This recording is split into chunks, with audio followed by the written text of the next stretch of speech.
It's the end of the day with Ray. Hello, my friends. We're going to jump on the interactive board, go through Ninestar's first quarter FY 2023. Ninestar, the big Chinese Communist Party owned conglomerate that owns up the printer business. You know, they own Lexmark. They have a product called Pantum, G&G, Gihe. They're in the chips, Apex, static control. You know, Ninestar, they want to make more chips. You know, Ninestar, not only do they want to control all the chips for all the cartridges and all the toner, they want to have the chips for other stuff too. They got aspirations. But ladies and gentlemen, we're going to share their numbers. They had a big decline, by the way, in net profit. 52% decline in net profit. So what are they going to do about that? I mean, they're going to have to start figuring this out. If people aren't going to print, if they got big declines in supply business, they better start making chips for other things. I'm wondering if one day Ninestar will make the chips for laser surgery medical equipment. I had to pause because that's a little bit scary. Or will they make the chips for the automobiles? As the geopolitics revs up and revs up, what if there's some action that goes with the geopolitics? Could they drive our cars off cliffs? What could they do with having chips and laser surgery equipment? Oh, you don't even want to think about this stuff, do you? Neither do I, but at the end of the day, we better start thinking about it. Let me share this with you. Ninestar is in the top 500 communist-owned company list. They want to be in the top 100, I'm sure. The leaders over there at Ninestar, they know they got to diversify. I'm not saying that they're going to be making chips for laser surgery medical equipment, but at the end of the day, why wouldn't they? And why would we care? Because we don't care now what chips they make and where they put them. Just thought I'd throw that in there. All right, let's look at some numbers. $943.1 million for the revenue for the first quarter. That was an increase of around 12% compared to quarter one of 2022. Net profit, $30.6 million, decrease of around 52% from the quarter one of 22. So their net profit had a big decrease, 52%. And with that decrease, they got to figure out what they're going to do next. You know, they also had a 45% drop in net profit of third-party consumables. You know, I keep telling you, you sell all the printers you want, but if people don't actually use them, they're not going to be buying the consumables. We're seeing the supply business, you know, kind of fall off a cliff over there at HP. You know, they're going to publish their numbers pretty soon. It'll be the 8th quarter in a row where they've had decline in supply business. You got Ninestar over here saying that they had a 45% drop in net profit in the supply business. I mean, what are they trying to do? Give it away even cheaper so that they get business? I mean, what exactly is going on with the net profit of the supply business? Supply business usually is pretty profitable. The Lexmark's OEM business declines. You know, the OEM business for Ninestar, you know, because, you know, Ninestar owns Lexmark. It's kind of crazy to say the Lexmark OEM business. It's really the Ninestar OEM business, you know, through the Lexmark brand that they changed the name to Ricoh or Sharp or Toshiba Tech or Xerox. I mean, ladies and gentlemen, you know, the Pantum printer, do you really think it's not the Lexmark? Do you really think it's a whole different printer? I mean, I'm just saying, aren't they in the same factory making all this stuff? Just changing labels? Come on, folks. We all have to believe there's something like that, right? Just something to think about. But ladies and gentlemen, that OEM business was down 17%.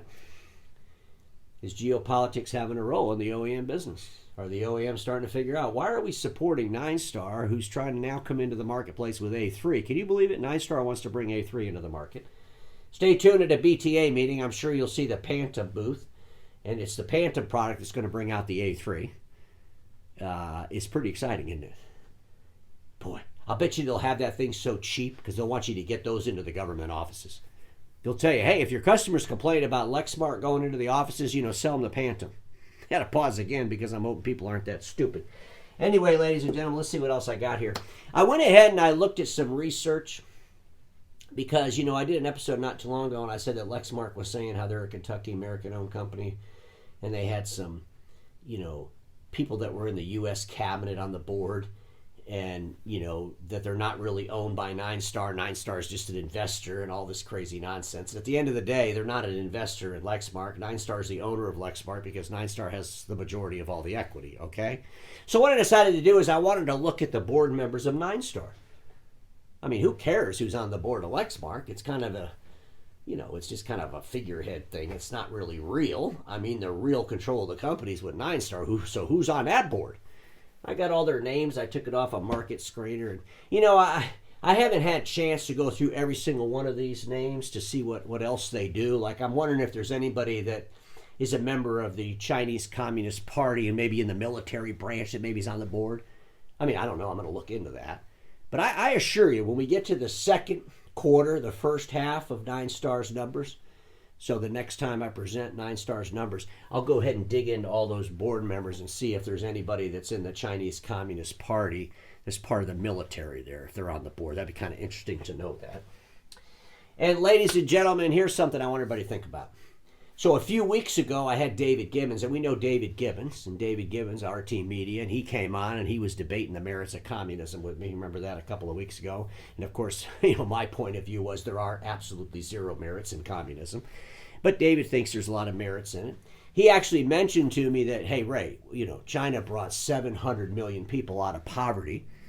And I started thinking about that, and then I remembered this picture of the Ninestar facility.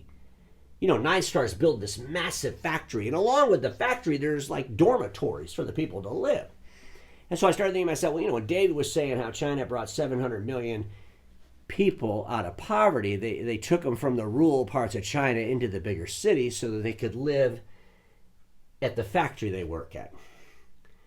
I guess that's real freedom. You live right there where you work. You work a 15 or 18 hours a day, and you don't have to walk very far to get home because the room that you live in is kind of right there at the factory. Just something to think about. I was kind of interested in that. I might have to have David on talk more about that. But ladies and gentlemen, Ninestar, they want to get into this A3 space. And so I'm just thinking, are the OEMs funding, the Communist Chinese Party's Ninestar by buying all the A4 products from them so that Ninestar can get into the A3 and compete against them? And they're coming, because there they are talking about it with the products. I mean, they're coming soon. And I think that's kind of crazy when you think about it. But ladies and gentlemen, remember the deal that Konica did? We don't know what this deal was back in 2019, the partnership thing. And I just saw this, RT Media, David Gibbons, the guy that thinks there's merits in communism. But he had this out there that GG Supplies, which we all know is owned by Ninestar, which Ninestar had an agreement of some sort with Konica. Well, G&G is now making Konica Minolta's A3 toner. I mean, I'm thinking that, this is amazing. Maybe it was when, Konica ran out of toner. Remember, they didn't have toner. Remember, I had to do that episode where they were kind of telling people to dump toner out of one bottle into the other bottle. Maybe they thought that was so stupid, so they reached out to Ninestar and said, hey, will you make our toner for us? And, of course, Ninestar saying, oh, yeah, we'll have G&G make that toner for you. And trust us, just go ahead and give us all the patents and all the information around the chips and everything. We'll go ahead and make the toner for you. And now, are they making all the toner for Konica? Are they going to make Konica's machines? Lots to know about that partnership, but I thought it was kind of funny that G&G was selling third-party toner. This is my last slide, and I hope this kind of helps us get through, the pressures that we're all going to see and have to experience around geopolitics. But I have to ask a question. This goes to David Gibbons, my buddy that believes there's a whole lot of merits in communism.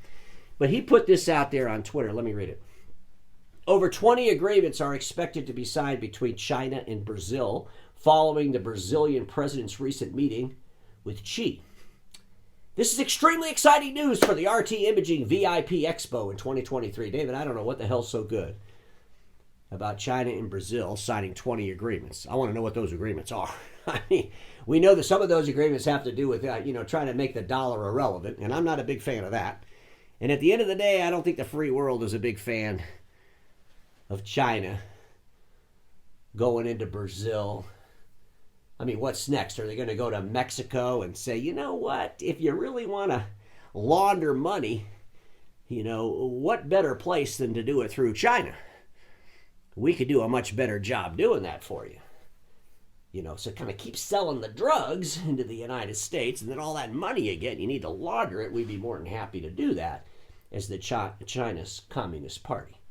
Boy, that was something to think about. But ladies and gentlemen, I went a little bit off course there, with the drug cartels laundering money through the Communist Chinese Party.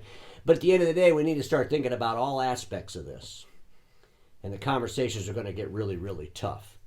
For Lexmark, for Lenovo, for all those China, communist-owned technology companies. And I want to ask everybody a couple of questions as I wrap this up. Is the free world investing in their future freedom or their future assimilation into the Chinese Communist Party? A lot to think about, but at the end of the day, we all know this. Status quo is the killer of all that'll be invented. Don't get stuck in status quo, and I'll see you all tomorrow.